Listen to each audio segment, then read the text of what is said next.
It was a day that began like any other across the vast midsection of America, a Wednesday in early April when the air already carried the heavy promise of spring. People went to work, children went to school, farmers checked their fields, and nobody was thinking about the sky. But the sky was already thinking about them. Across 13 states, from the Great Lakes all the way down to the Deep South, the atmosphere was gathering something terrible, something that had never been seen before in the history of the United States. What was about to unfold over the next 24 hours would rewrite the book on tornado science, reshape disaster response, and leave scars on the land and in the memory that would last for generations. This was the Super Outbreak of 1974, and it was not just a storm. It was a war waged from the clouds. The date was April 3rd, 1974. In the weeks leading up to that Wednesday, the weather pattern across the central United States had been restless. Warm, moist air from the Gulf of Mexico had been pushing northward, colliding with a strong jet stream that was dipping down from Canada. That collision is the classic recipe for severe thunderstorms. It happens every spring. But this time the ingredients were not just strong, they were extreme. The moisture was deeper than usual, the wind shear more intense, and the instability in the atmosphere was off the charts. Meteorologists later described it as a perfect storm of conditions, a phrase that would be used many times in the years to come but never with more accuracy than on that day. The first warnings came early in the morning. The National Weather Service, which was then called the Weather Bureau, had been tracking a powerful low-pressure system moving out of the Rocky Mountains. By sunrise, stations across the plains were reporting falling barometric pressure and rapidly rising temperatures. The air was thick and still, the kind of quiet that makes animals uneasy and people look up without knowing why. In Illinois, Indiana, Ohio, Kentucky, Tennessee, Alabama, and beyond, the radios crackled with the first forecasts of severe weather. But the technology of the time was limited. Doppler radar was still a decade away. Tornado warnings were issued based on what spotters could see with their own eyes, not what computers could predict. And on April 3rd, there would be far too many tornadoes for any group of spotters to keep track of. The first tornado of the outbreak touched down just after noon in northern Illinois, near the town of Ottawa. It was a moderate storm by the standards of what was coming, but it still carved a path of destruction through farmland and small communities. Within hours, the sky turned green in places like Indiana and Kentucky, a color that old-timers knew meant hail and violence. By mid-afternoon, the real monster was brewing. A supercell thunderstorm began rotating over northern Alabama, and it was unlike anything the local radar had ever seen. That storm would produce the longest-tracked tornado in the outbreak, a single funnel that stayed on the ground for over 100 miles, cutting through parts of Alabama and Tennessee before finally dissipating. But the outbreak was not a single storm. It was dozens of storms, all feeding off the same unstable air mass. In the state of Indiana alone, tornadoes touched down in nearly every county that afternoon. One of them hit the town of Monticello, tearing through the downtown area and killing several people. Another hit the city of Madison, where the Ohio River seemed to offer no protection from the winds that howled across the water. In Kentucky, the city of Louisville was struck by two separate tornadoes within a few hours. The first one hit the west side of town, and the second one came right behind it, as if the sky was not finished with its work. The city's emergency services were overwhelmed. Phone lines were down, roads were blocked with debris, and the hospitals were flooded with the injured. The outbreak was not discriminating. It hit rich neighborhoods and poor neighborhoods, cities and farmhouses, schools and factories. In Xenia, Ohio, a tornado of tremendous power plowed directly through the center of town. The date is April 3rd, and at about 4:40 in the afternoon, the sky turned black. Witnesses said it sounded like a freight train, which is the most common description for a tornado, but this one was different. It was more like 100 freight trains all bearing down at once. The tornado destroyed almost everything in its path. The downtown area was flattened. The high school lost its roof. Hundreds of homes were reduced to piles of splintered wood. The death toll in Xenia alone would reach 34 people. That single tornado, later rated an F5, the highest on the Fujita scale, was one of 7 such F5 tornadoes that would occur during the outbreak. 7. In the entire history of the United States, there had been only a handful of F5 tornadoes before that day. In one afternoon, 7 happened. Meanwhile, in Alabama, the town of Ginn was hit by an F5 that killed 23 people. The entire community was practically erased. In Indiana, the town of DePaul was hit by another F5. In Kentucky, the town of Brandenburg was devastated by a massive wedge tornado that killed 31 people. The tornado was so wide and so powerful that it lifted entire houses off their foundations and scattered them across fields. The body of the storm was so full of debris that it appeared black, not gray, and it was lit from within by continuous lightning. People who survived that day would never forget the sight of that airborne darkness moving across the land like a living thing. As the afternoon turned to evening, the storms kept coming. They crossed state lines without hesitation. A single supercell thunderstorm could produce multiple tornadoes, one after another, sometimes several at the same time. In Indiana and Ohio, the storms merged into a massive line that swept eastward. Across the Ohio River into Kentucky and Tennessee and Alabama, the same pattern was repeating. The sheer number of tornadoes was staggering. Over the course of the outbreak, there would be 148 confirmed tornado touchdowns. That number would stand as a record for decades. Some of those tornadoes were small and short-lived, but many were large and violent. One of them, the one that hit Ginn, Alabama, was so intense that it carried a mattress for over 30 miles. Another tornado near the town of Windsor, Indiana, was so wide that it destroyed every single building in its path for miles. The human toll was enormous. By the time the sun set on April 3rd, hundreds of people were dead. The final count would be 315 lives lost. Thousands more were injured. Tens of thousands were left homeless. The outbreak caused over $600 million in damage, which in 1974 dollars was an astronomical sum. In modern terms, that would be several billion dollars. Entire communities were wiped off the map. The nation was stunned. This was not a localized disaster that affected a single town or a single state. This was a catastrophe that spanned 13 states from the Great Lakes to the Gulf Coast. It was the largest tornado outbreak in American history, and it would remain the largest for nearly 40 years until the 2011 Super Outbreak finally surpassed it. But the story of the 1974 Super Outbreak is not just a story of destruction. It is a story of survival, of heroism, of the ordinary people who did extraordinary things in the face of terror. It is a story of the meteorologists who worked around the clock, trying to warn a public that was not used to hearing such urgent warnings. It is a story of how the country learned from its mistakes and changed the way it predicts and responds to severe weather. As the outbreak unfolded, the Weather Bureau offices across the affected region were overwhelmed. The technology was primitive by today's standards.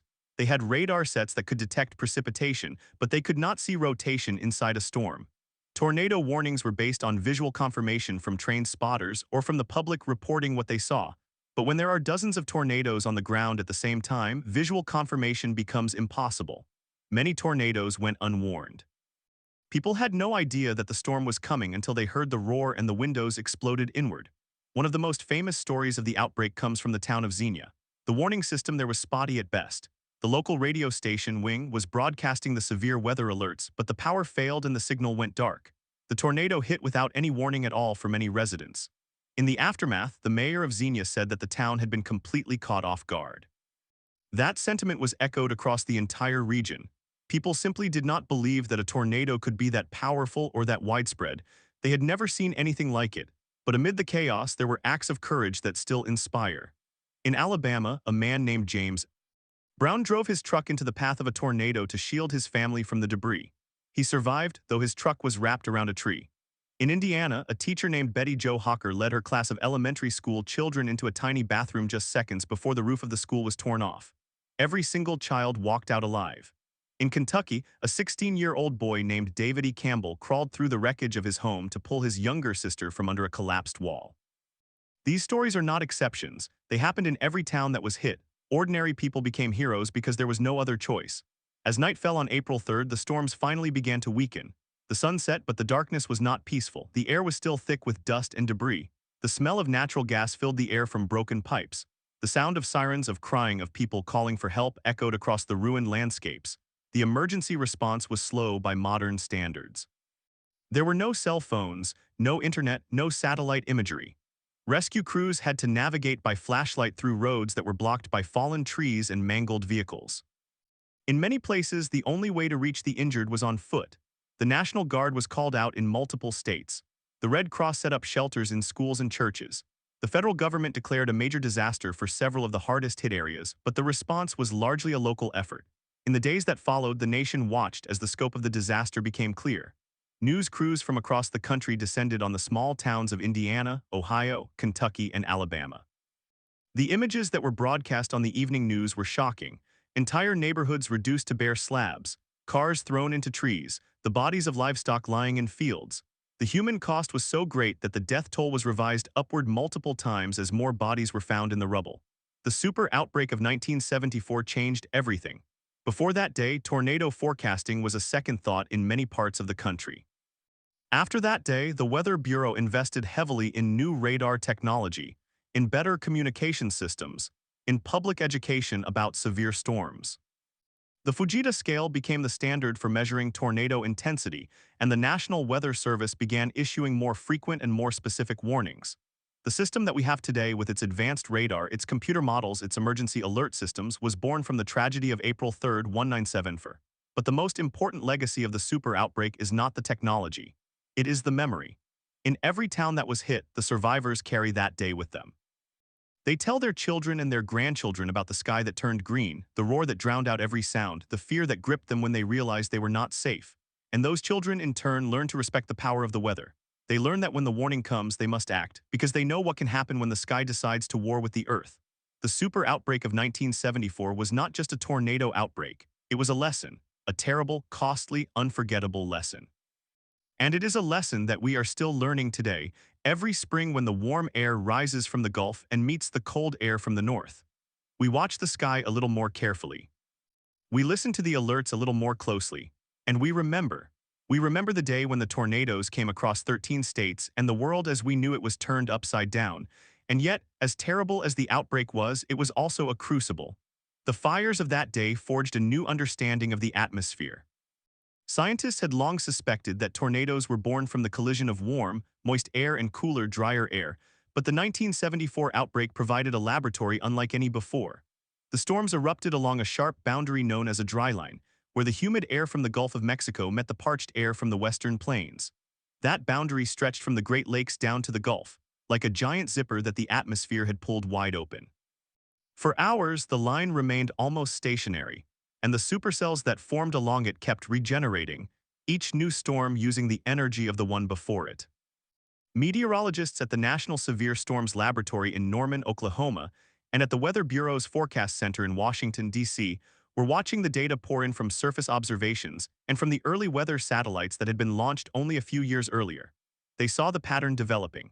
The low-pressure system moving across the plains was unusually deep. The jet stream was howling at speeds of over 150 miles per hour. The instability in the atmosphere was off the charts. On the morning of April 3rd, they issued a tornado watch that stretched from Indiana to Louisiana, but a watch is not the same as a warning. A watch says conditions are favorable. A warning says the tornado is coming. The technology to detect rotation within a storm was still years away. The first Doppler radar that could see the beginnings of a tornado was not installed until the late 1970s. So in 1974, the warnings were based on what people saw with their own eyes. That meant that the people on the ground became the radar. From the moment the first tornado touched down in Illinois, just after 1:30 in the afternoon, the spotters began calling in reports. They were farmers, school teachers, sheriffs, radio operators. They had been trained to recognize the signs, the greenish sky, the shelf cloud, the wall cloud, the funnel. But on April 3rd, the storms were moving so fast and producing so many tornadoes that the spotters could not keep up. One report would come in from a town in Indiana, and before it could be verified, another tornado would be reported 20 miles away. The phone lines were jammed. The radio frequencies were crowded. The simple task of communicating the danger became a nightmare. In the town of Brandenburg, Kentucky, the tornado came without warning. The sky turned a sickly shade of green, the air began to hum, and then the freight train roar filled the air. The tornado struck at 4:40 in the afternoon. It was an F5, the highest level on the newly developed Fujita scale. The wind speeds were estimated to exceed 260 miles per hour. The tornado carved a path of destruction that was 800 yards wide and over 20 miles long. In Brandenburg, 31 people died. Many of them were children. One of the most heartbreaking stories came from the local school. The school had been evacuated shortly before the tornado hit and the students were sent home, but some of them never made it. A few were caught on the road, their school buses overturned. Others reached their homes only to have those homes collapse around them. In the aftermath, the town was unrecognizable. The church steeple that had stood for 100 years was gone. The courthouse was a pile of bricks. The trees were stripped of their bark as if they had been sandblasted. The national news coverage of Brandenburg was some of the first to show the American public what an F5 tornado could do. It was a wake-up call. Meanwhile, in Indiana, the city of Monticello was also hit. The tornado there was an F4. It destroyed the business district and killed 9 people. But the story of Monticello is not just about the destruction. It is about the resilience. The next morning, the survivors gathered at the high school, which had miraculously survived with only minor damage. They brought what they could find: blankets, canned food, first aid supplies. The Red Cross arrived within hours. The National Guard set up checkpoints to prevent looting. The community came together in a way that would become a hallmark of the aftermath everywhere. In the weeks and months that followed, towns that had been rivals for years became allies. They sent buses with volunteers. They held fundraisers. They shared their grief and their hope. But the outbreak did not stop at sundown. As darkness fell, the storms roared into the eastern part of the country. The line of storms that had formed over the Mississippi Valley continued eastward, plowing through Ohio and into Pennsylvania. In the small town of Sailor Park, Ohio, near Cincinnati, a tornado touched down at 7:30 in the evening. It was an F5, the first ever recorded in Ohio. It killed 4 people and injured dozens more. But the most devastating single tornado of the entire outbreak was still to come. It was the one that hit Xenia. Xenia, Ohio, had a population of about 25,000 people. It was a quiet, middle-class town with a historic downtown and a strong sense of community. When the tornado watch was issued, many residents paid little attention. Tornado watches were common in the spring, and most of the time nothing came of them. The local radio station wing was announcing the severe weather alerts, but the station's signal was weak once you got outside the city limits. And when the power failed in many parts of town, the radios went silent. At around 4:30 in the afternoon, the sky began to turn a dark, ominous green. Some people thought it was a hailstorm, others thought it was just a bad thunderstorm. But then the roar came. The tornado that hit Xenia was an F5. It was half a mile wide. It touched down at 4:40 and stayed on the ground for over 30 miles. The first sign of trouble for many was the sudden silence. The birds stopped singing. The wind died. Then the sound began, a deep rumbling vibration that grew louder and louder until it was a deafening roar. Some survivors described it as the sound of 1,000 freight trains. Others said it was like standing next to a jet engine. The tornado struck the heart of the city. It demolished the high school. The roof was torn off, the walls collapsed. Miraculously, no students were killed because the school had been dismissed early. But the tornado did not stop there. It tore through the business district, leveling buildings, ripping up trees, tossing cars into the air. The courthouse was destroyed. The post office was flattened. The fire station was reduced to rubble. In just a few minutes, the entire downtown was gone. As the tornado passed, the survivors emerged from basements and closets and bathtubs to a scene of utter devastation. The air was filled with the smell of dust and natural gas. Water was gushing from broken mains.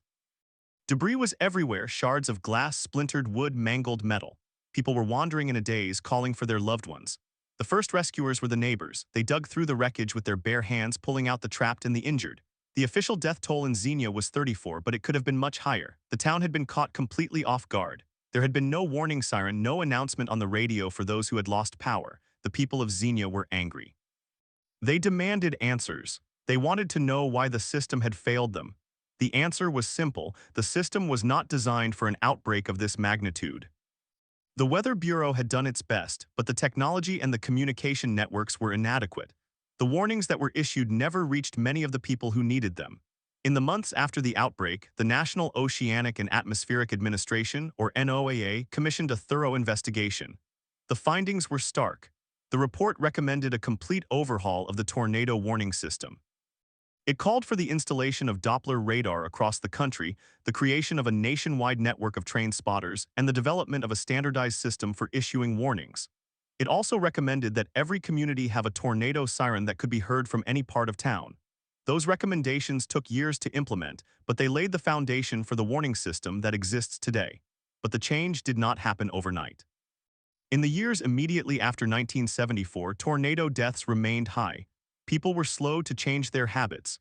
They still thought of tornadoes as rare events that happened somewhere else to someone else. The memory of the super outbreak faded, but it never disappeared entirely. And then in 2011, another super outbreak struck. It was even larger than 197.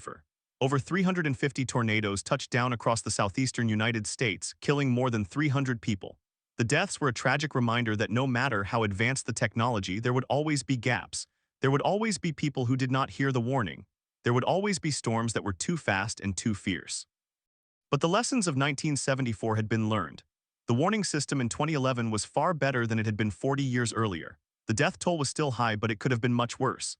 And in the aftermath of 2011, the lessons were refined again. Better messaging, better coordination, better understanding of how to communicate risk to the public. Today, when a tornado watch is issued, many people take it seriously. They have a plan, they know where to go.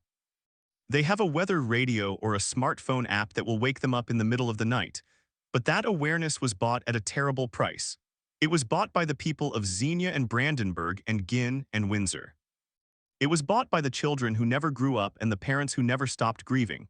The super outbreak of 1974 also changed the way scientists think about tornadoes. Before that day, many researchers believed that tornadoes were random events, that they were impossible to predict with any accuracy. The outbreak changed that.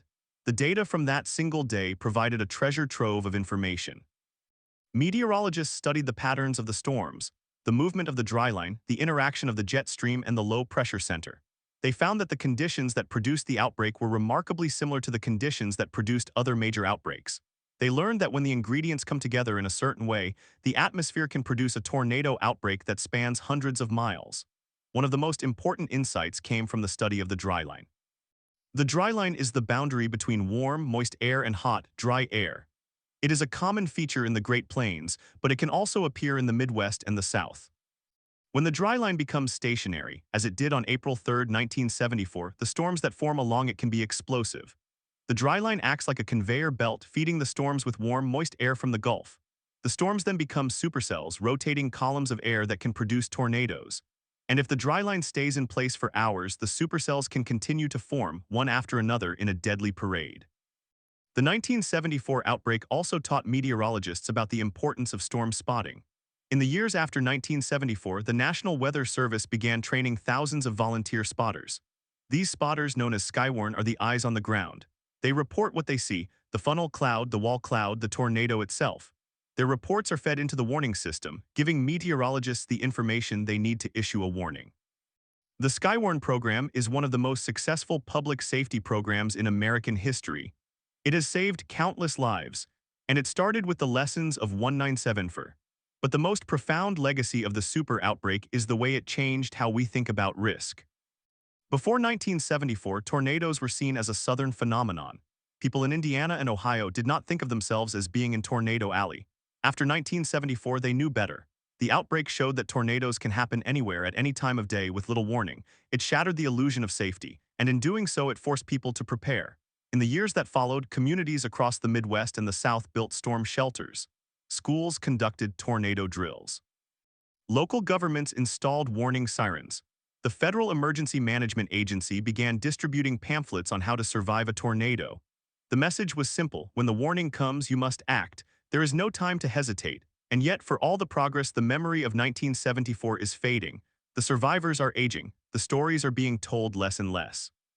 The children who were born after the outbreak have grown up in a world where tornado warnings are common, where the Doppler radar is always watching, where the alerts come through our phones. They do not know what it was like to have no warning at all.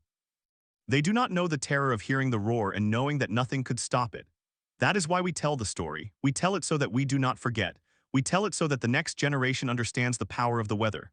We tell it so that when the sky turns green and the warning sounds, they will take shelter. They will not hesitate.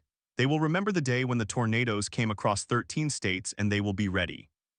We tell the story, but the story does not end with the last siren or the final tally of the dead. The true weight of April 3, 1974, settled into the lives of survivors like a slow, creeping flood that would never fully recede. In the weeks after the outbreak, the towns that had been torn apart faced a different kind of storm, one of grief, of insurance adjusters, of temporary shelters, and endless paperwork. And yet, amid the ruin, there were moments of profound grace. In Xenia, the high school had been destroyed, but the football team's trophy case, buried under a collapsed wall, was found intact, the glass shattered but the trophies untouched. A small miracle, some said. In Brandenburg, a family Bible was discovered 3 miles away, its pages fluttering open to the Book of Job. The survivors clung to these signs, these threads of meaning, because without them the devastation was too vast to comprehend. The recovery effort was slow and painful. The federal government declared disaster areas across 13 states, but the aid was often delayed, tangled in red tape. The Red Cross set up kitchens in church basements. Volunteers came from neighboring towns, bringing food, clothes, and shovels. In Ginn, Alabama, the entire downtown had to be rebuilt from scratch. The town had lost its post office, its bank, its grocery store, its gas station, its school. The only building left standing was the little white church that had been split in two. The pastor, who had lost his own home, preached the following Sunday in the shell of the sanctuary, his voice echoing off the exposed rafters. He spoke of resurrection, of rebuilding on faith.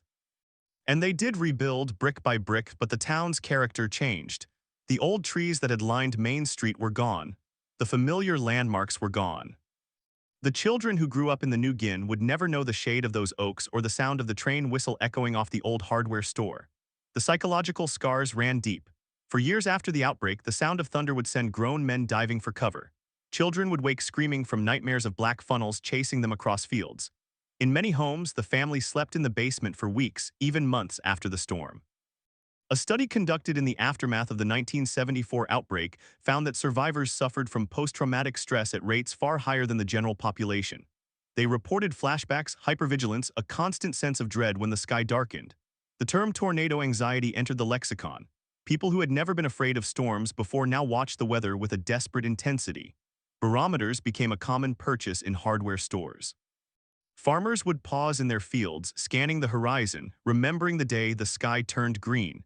The outbreak also had a profound effect on the way the media covered severe weather. Before 1974, television news was still finding its stride. Local stations often relied on wire reports or brief mentions during the evening broadcast. But the Super Outbreak was the first major tornado event to be covered extensively on live television. In Louisville, the news team at WHAS stayed on the air for over 14 hours, tracking the storms as they rolled through. Viewers watched the radar images, primitive as they were, and heard the voices of meteorologists describing the rotation. That day changed television weather. Stations began to invest in better radar systems and dedicated weather teams. The role of the broadcast meteorologist evolved from a simple announcer to a trusted authority, a voice of warning. And the warnings themselves began to change. In the years after 1974, the National Weather Service overhauled its communication protocols. No longer would a single forecast office handle an entire region. Instead, a tiered system was created, with regional warning centers coordinating with local offices. The phrase tornado emergency, which would become common decades later, had its roots in the lessons of Xenia. Officials realized that the standard warning language was not strong enough to convey the imminent danger. They needed words that would cut through the noise, that would make people take action. The evolution of the warning was slow, but it was constant. Each outbreak refined the message.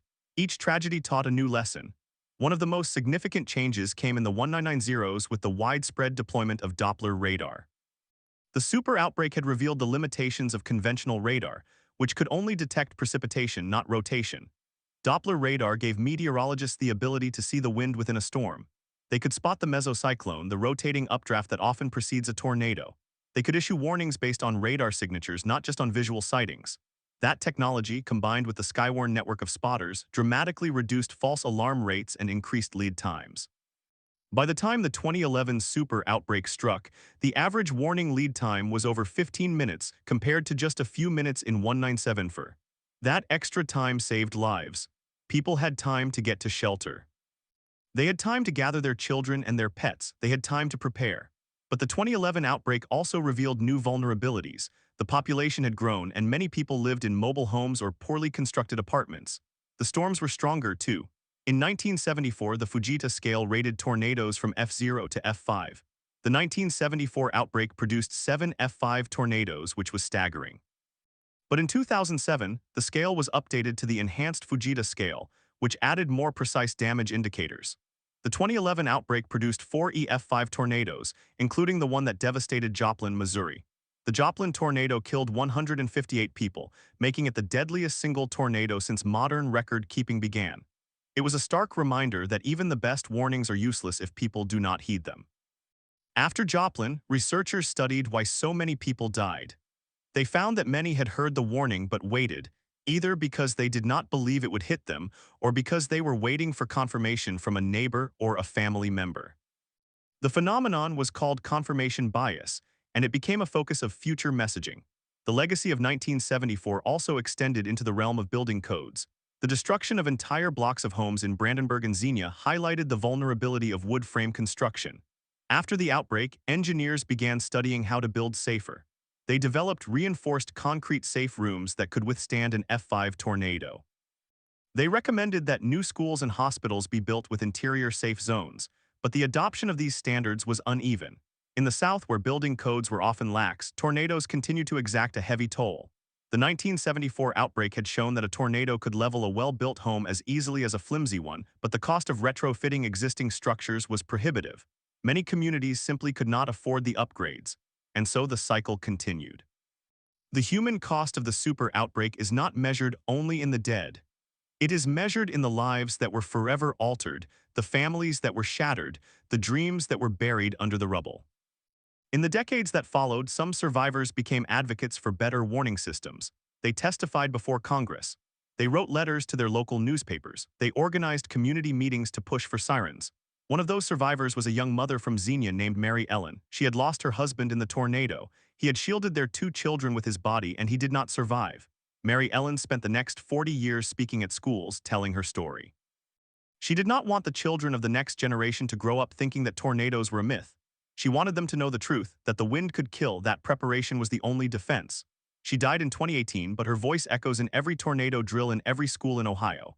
The science of tornado prediction has advanced by leaps and bounds since 1974, but it is still an imperfect science. Meteorologists cannot predict with certainty that a tornado will form. They can only identify the conditions that are favorable. The atmosphere is chaotic, and small changes can make the difference between a severe thunderstorm and a tornado outbreak. The 1974 outbreak taught scientists to look for the subtle signals, the dryline bulge, the low-level jet, the cap. They learned that the most dangerous storms often form in the late afternoon and evening when the surface is hottest. They learned that tornadoes can cross rivers and mountains, that they do not respect the boundaries of towns or states. They learned that a tornado watch is not a suggestion, it is a warning to be ready. And yet, for all the technology, the human element remains the most critical. The skywarn spotters still stand in the rain, scanning the sky. The local meteorologists still sweat over their screens, trying to get the warning out in time. The emergency managers still coordinate the response, often at great personal risk. In the end, the system is only as strong as the people who operate it. And the people who operate it were shaped by the super outbreak. The men and women who joined the National Weather Service in the 1970s and 1980s often cited April 3, 1974, as their inspiration.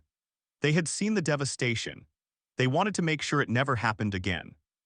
But it did happen again in 2011 and in other years. And it will happen again. The atmosphere is a machine of immense power, and it will not be tamed. The best we can do is to be ready to honor the memory of those who died by building a culture of preparedness. The super outbreak of 1974 was a turning point, a moment when we looked into the abyss and decided to fight back. The fight is never over. Every spring, when the warm air from the Gulf collides with the cold air from the north, the stage is set. The dryline will form, the supercells will spin up, and somewhere someone will hear the siren and remember. They will remember the stories they were told. They will remember the faces of the survivors. They will remember that on April 3, 1974, the sky fell, and that from its ruin came the strength to stand against the wind. The day the tornadoes came across 13 states, they did not just destroy homes. They destroyed an illusion of safety. They forced us to see the weather as it truly is, indifferent and powerful. And in that seeing, we found a new kind of courage. Not the courage to face the storm without fear, but the courage to prepare, to warn, to help one another. That courage is the greatest legacy of the super outbreak. It is a gift from the dead to the living, and it is a gift we must never squander. When we think of the 34 people who died in Xenia, we should not think of them as statistics. We should think of them as neighbors, the mail carrier who was blown out of his truck, the grandmother who was taking a nap, the toddler who was sleeping in his crib. They are not numbers. They are the reason we have Doppler radar. They are the reason we have storm shelters. They are the reason we have warnings that come through our phones at 3 in the morning. They are the reason we tell the story. We tell it because if we forget, we become vulnerable all over again. We tell it because the wind does not care about our memory. It only cares about the conditions, and so we must care for each other. The sun rose on April 4, 1974, over a landscape that had been rearranged by violence. In Brandenburg, Kentucky, the morning light filtered through the shattered windows of the courthouse, illuminating the dust that still hung in the air. A lone bicycle lay twisted in the branches of a tree. A child's shoe sat on the steps of what used to be the post office. The survivors emerged from their shelters, blinking in the light. They looked at the wreckage of their town, and they did not despair. They began to pick up the pieces. They started with the bodies. They moved the rubble. They called out to one another, checking in. The first meal was shared from a single loaf of bread passed from hand to hand. They rebuilt because they had no choice. They rebuilt because life continues even when the sky has tried to end it. And so the story of the super outbreak is not a story of defeat. It is a story of resilience. It is a story of a nation that looked at its own vulnerability and chose to change. It is a story that is still being written every time a warning is issued, every time a siren sounds, every time a family huddles in a basement and prays that the roar passes by. The tornadoes of 1974 are long gone, but their lesson endures. The sky is not our enemy. It is the engine of our world, but we must respect it, we must prepare for its worst, and we must never, ever stop telling the story. And yet the story does not end with the sunrise on April 4th, 1974. It continues in the quiet moments that follow a disaster, in the decisions made years later, in the lives of children who were not yet born when the sky fell. The super outbreak planted seeds that would bloom for decades, some in the form of scientific breakthroughs, others in the form of human courage that surfaced in the most unlikely places. Consider the town of Ginn, Alabama, a small community in the northwest corner of the state. On the afternoon of April 3rd, 1974, Ginn was a town of about 3,000 people, a place where everybody knew everybody, where the biggest news was usually the high school football game. The tornado that struck Ginn that evening was not the largest of the outbreak, nor the most destructive in terms of property damage, but it was one of the deadliest. 23 people died in Ginn, many of them in a single housing project called the 100 Houses. The tornado hit just after 5 in the evening when many families were sitting down to dinner. It carved a path of destruction through the center of town, flipping cars, tearing roofs off buildings, and collapsing the elementary school. The school had been built in the 1950s with large windows and a flat roof. It was not designed to withstand an F5 tornado. The roof lifted off, the walls buckled, and the interior was exposed to the full force of the wind. Miraculously, no children were in the school at the time, as classes had ended hours earlier. But the building itself was a total loss. In the aftermath of the Ginn tornado, the survivors gathered in the gymnasium of the local church, which had been spared. They did not have electricity. They did not have telephones. They used flashlights and candles to see by. The injured were treated by volunteer nurses using supplies from the local pharmacy, which had somehow remained standing.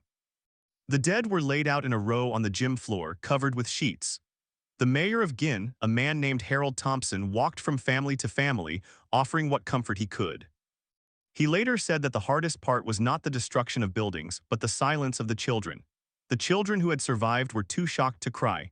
They sat in a stupor, clutching their parents' hands. It took weeks for the sound of laughter to return to Ginn, but return it did. The town rebuilt slowly, painfully. The new elementary school was built with reinforced concrete and no windows in the interior hallways. It had a tornado shelter in the basement, designed to hold every student and teacher in the event of a warning. The shelter became a community gathering place during severe weather. People from outside the 100 houses would drive to the school when the sirens sounded, parking their cars and walking into the shelter with blankets and flashlights. The shelter was a constant reminder of what had happened, but it was also a symbol of resilience. In Ginn, the tornado had taught them that preparation was not a luxury, it was a necessity. The story of Ginn is repeated in dozens of communities across the 13 states that were hit. In Monticello, Indiana, a town of 5,000 people, the tornado of April 3rd killed 16 and destroyed the entire downtown. The courthouse lost its roof, the library was flattened, and the grain elevator collapsed into a pile of twisted metal. The people of Monticello rebuilt their downtown with a new city hall that included a community storm shelter in the basement. They also changed the way they built houses. Many new homes in Monticello were constructed with interior safe rooms, concrete closets that could withstand the force of a direct hit. The cost was high, but the families who built them considered it insurance against the unthinkable. In the years that followed the super outbreak, the National Weather Service began a program of education that reached into every school in the states most at risk. They produced film strips and posters, they gave presentations at county fairs, they trained teachers to conduct tornado drills. The drills became routine. In the spring, the sirens would be tested, and children would file into the hallways, kneeling against the walls with their hands over their heads. The drills were not always taken seriously. Some students would giggle or whisper, but the teachers knew. They had seen the photographs of Xenia and Brandenburg. They had heard the stories of the children who died because they did not know what to do. The drills were a small price to pay. One of the most profound changes came in the way tornado warnings were disseminated. Before 1974, the system relied heavily on telephone calls to police departments and radio stations. But the super outbreak had shown that telephones could be knocked out, that radio stations could go off the air, that the entire communication infrastructure could collapse in a matter of minutes. The solution was the NOAA Weather Radio, a network of dedicated transmitters that broadcast weather warnings 24 hours a day. The first weather radios went on the air in the late 1970s, and they quickly became essential equipment for schools, hospitals, and emergency responders. By the 1990s, they were in millions of homes, and the National Weather Service had developed a system of specific area messaging coding, or SAME, that allowed radios to be programmed to receive warnings only for a particular county. The technology was a direct descendant of the 1974 outbreak. It was a way of saying that we would never again be caught unaware. But the human element remained. The skywarn spotters, the volunteer storm chasers who reported from the field, became the eyes of the National Weather Service. In the 1970s and 1980s, these spotters were often farmers and ham radio operators, people who knew the land and could read the sky. They would watch for rotating wall clouds, for the roar that sounded like a freight train, for the sudden calm that sometimes preceded the storm. Their reports were often the only advance warning that a community had. The spotters risked their lives, sometimes driving into the path of a tornado to get a better view. They did it because they believed in the mission. They did it because they had seen what a tornado could do. One of the most famous spotters was a man named Bill Bunting, who started chasing storms in the 1960s and became a legend in the field. Bunting was a farmer from Kansas, but he had family in the path of the 1974 outbreak. He lost a cousin in the Brandenburg tornado. After that, he dedicated his life to storm spotting. He wrote letters to the National Weather Service urging them to create a formal spotter network. He trained hundreds of volunteers. He became a familiar face on the morning news during tornado season, his voice calm and measured as he described the conditions. Bunting died in 2009, but his legacy lives on in the thousands of spotters who still stand watch every spring. The super outbreak also changed the way meteorologists thought about tornado forecasting. Before 1974, the idea of a tornado outbreak covering multiple states was considered rare, almost impossible. But after April 3rd, meteorologists began to study the large-scale patterns that could produce such an event. They identified the role of the jet stream, the dryline, and the low-pressure system in organizing the storms. They developed computer models that could predict the likelihood of an outbreak days in advance. By the 1990s, the National Weather Service had implemented a system of outlooks that gave the public several days' notice of a potential severe weather event. The outbreak of April 27, 2011, which killed 348 people across the Southeast, was forecast more than 3 days in advance. The warnings were issued, the shelters were opened, and yet the death toll was still devastating. The 2011 outbreak showed that even with the best technology, the vulnerability remained. People did not always heed the warnings. They did not always have access to shelters. The wind was still indifferent. But the 1974 outbreak had taught the nation that it could do better. In the aftermath of 2011, the National Weather Service launched a new initiative called Weather Ready Nation, which aimed to improve the way warnings were communicated and acted upon. The initiative focused on building partnerships with local emergency managers, with hospitals, with schools, with businesses. It recognized that the warning alone was not enough. The community had to be prepared to act. And the model for that community preparedness was the Super Outbreak. In towns across the Midwest and South, the generation that had lived through 1974 was aging. The survivors were now grandparents, great-grandparents. They told their stories to the young not as a history lesson but as a warning. They said, "I remember when the sky turned green, I remember the sound, I remember the dust." They said, "Do not wait for the siren, do not wait for the storm to be on top of you. Go to the basement, go to the shelter, do not assume that it will miss you." The stories were passed down like heirlooms, precious and heavy, and the stories were not just of loss. They were also of kindness. In Xenia, a man named Robert had lost his house but saved his neighbors. He had seen the tornado coming from his porch and had run door to door, pounding on every door, screaming for people to get to the basement. He made it to the basement himself just as the roof was torn off. His house was destroyed, but everyone on his block survived. In Brandenburg, a woman named Edith had taken in 11 children whose parents had been killed. She had no food, no water, no electricity, but she kept them warm and safe through the night. In the morning, she walked them to the shelter, holding their hands. She did not think of herself as a hero. She said later that she was just doing what anyone would do, but that was the point. In a crisis, ordinary people became extraordinary. The super outbreak of 1974 was not the end of the story. It was the beginning of a new chapter in how we understand and respond to severe weather. It was the moment when we realized that the sky could not be ignored, that we had to adapt or be destroyed. And adapt we did. The radar systems improved. The warning networks expanded. The building codes evolved. The public became more aware. But the fundamental lesson of that day is still the same. Tornadoes are a force of nature that will never be controlled. They will always be a threat. The only defense is preparation, vigilance, and community. And so when we look back on April 3rd, 1974, we do not look back with despair. We look back with gratitude for those who survived and for those who did not survive in vain. Their deaths gave us the knowledge to save others. Their courage inspired us to build a better system. Their stories remind us that we are all connected, that the wind does not care about our borders or our politics.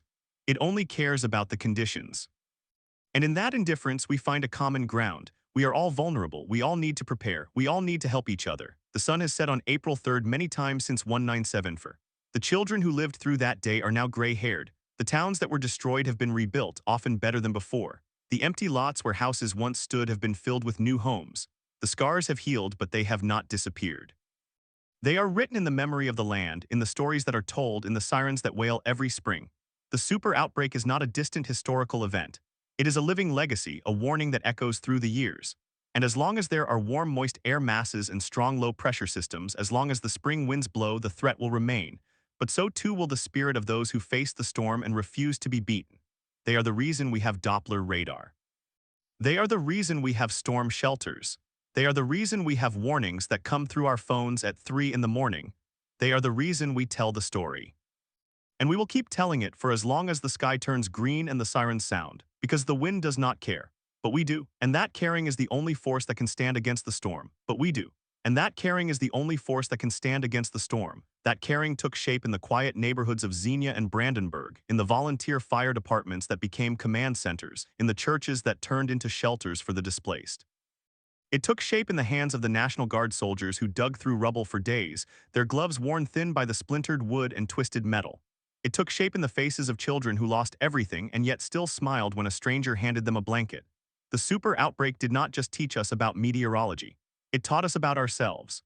It stripped away the illusions of self-sufficiency and revealed the truth that no one survives alone. Decades later, the legacy of that caring continues. In the spring of 2023, a series of tornadoes tore through the Mississippi Delta, leveling towns like Rolling Fork and Silver City. The storms were violent, with one tornado rated EF4 carving a path nearly 60 miles long, but the death toll was far lower than it could have been. The National Weather Service had issued warnings 40 minutes in advance. The local emergency managers had activated their sirens. The spotters had been in the field watching the sky. And in the aftermath, the same spirit that defined 1974 emerged again. Neighbors dug neighbors out of the debris. Volunteers drove from hundreds of miles away with food and water. The Red Cross set up shelters in high school gymnasiums. The stories of heroism were repeated in every news report. One of those stories was about a man named Marcus, a retired farmer who lived on the outskirts of Rolling Fork. He had been a child during the 1974 outbreak, living in northern Alabama when a tornado destroyed his family's barn. He remembered the sound, the way the wind had a voice. He remembered his father carrying him to the storm cellar, the dirt floor trembling beneath them. That memory stayed with him for 60 years. When he saw the sky turn green on that March evening in 2023, he did not hesitate. He got in his truck and drove to the school, where he helped move the children into the safe room. He did not think about his own house. He thought about those children. His house was destroyed, but every child in that school survived. The connection between 1974 and 2023 is not a coincidence. It is a continuity. Every generation inherits the lessons of the last. The warning systems that saved lives in Rolling Fork were built on the failures of 1974. The safe rooms that protected the children were funded by grants that were created after the 1974 outbreak revealed how many schools lacked tornado shelters. The spotters who reported the rotation were trained in programs that were first established in the wake of that catastrophe. The Super Outbreak is not a closed chapter. It is still being written, every spring, every time a siren sounds. And yet the threat has not diminished. Climate scientists have noted that the number of tornado outbreaks involving multiple strong tornadoes has increased in recent decades. The atmospheric conditions that produce such events, warm, moist air from the Gulf, strong wind shear, and a powerful jet stream, are becoming more common in a warming world. The spring of 2024 saw one of the most active tornado seasons on record, with outbreaks in Oklahoma, Nebraska, and Iowa that killed dozens. The storms were relentless, coming in clusters that made it difficult for forecasters to keep up. The Doppler radar that seemed revolutionary in the 1990s is now being supplemented by phased array radar, which can scan the atmosphere in seconds instead of minutes. The computer models that once predicted outbreaks days in advance are now being refined with artificial intelligence, learning from the patterns of storms past. But no technology can stop a tornado. It can only give us time, and that time is precious. In the 30 minutes between the warning and the impact, a family can gather in the basement. A school can move children into the hallways. A community can take shelter. The difference between life and death is measured in seconds. The super outbreak taught us that the warning alone is not enough. People must also believe the warning. They must know what to do, they must have a place to go. In the decade since 1974, the National Weather Service has worked tirelessly to build that trust. The Storm Prediction Center now issues convective outlooks that are read by millions. The local forecast offices hold open houses, invite the public to see the radar, explain the science. It is an ongoing conversation between the forecasters and the people they serve. But the most powerful messengers are still the survivors. In every town that was hit in 1974, there is at least one person who still tells the story. They might be the guest speaker at a school assembly, or the neighbor who talks about the storm over the fence, or the grandparent who holds the children close when the sirens go off. Their eyes still carry the light of that day. Their voices still tremble when they describe the roar. They do not tell the story to frighten. They tell it to prepare. They tell it so that the next generation will know what to do when the sky turns green. One such survivor is a woman named Dorothy, now in her 80s, who lived in the path of the Xenia tornado. She was 28 years old in 1974, working as a nurse's aide at the hospital. She remembers the patients in the hallways, the nurses holding flashlights, the sound of the windows breaking. She remembers the chaos, but she also remembers the calm. The doctors and nurses worked through the night, treating the wounded with whatever supplies they had. She saw the worst of human injury, but she also saw the best of human courage. After the storm, she helped organize the local Red Cross chapter. She trained disaster response volunteers. She spent 40 years teaching people how to be ready. She is 82 now, and she still gives a talk every April at the Xenia Library. The audience is smaller each year. The children she speaks to are not the children of the 1974 survivors. They are the grandchildren, the great-grandchildren, but the message is the same. Do not wait, do not assume, take shelter, help your neighbor. Dorothy's story is one of thousands. They are the threads that weave the tapestry of our collective memory. They remind us that the past is not dead. It is not even past. Every spring, when the warm air pushes north from the Gulf and the cold air slides down from Canada, the stage is set again. The ingredients are the same. The wind does not learn, it does not remember, it does not care. But we do. We carry the memory of April 3rd, 1974. We carry the names of the towns, the faces of the victims, the lessons of the survivors. And that memory is our greatest protection. As the sun sets on another spring evening, the radar screens glow in forecast offices from Ohio to Texas. The spotters are on standby. The emergency managers review their plans. In basements across the Midwest and South, the batteries for the weather radios are fresh. The family emergency kits are stocked. The safe rooms are ready. Every year, the preparations are tested. Every year, the storms come. But the legacy of the super outbreak is that we are not helpless. We are not victims. We are a nation that learned to fight back with knowledge, with technology, and with the simple, stubborn refusal to give in to fear. And so the story continues. It is told in classrooms and living rooms, in weather briefings and community meetings. It is written in the code of the computer models, in the design of the new radar systems, in the regulations that require tornado shelters in new schools. It is sung in the sirens that wail across the plains. It is felt in the hands that reach out to help a stranger dig through the rubble. The super outbreak of 1974 is not a thing of the past. It is a living presence, a guide, a warning, and a promise. We will remember, we will prepare, we will care. And in that caring, we will stand against the storm.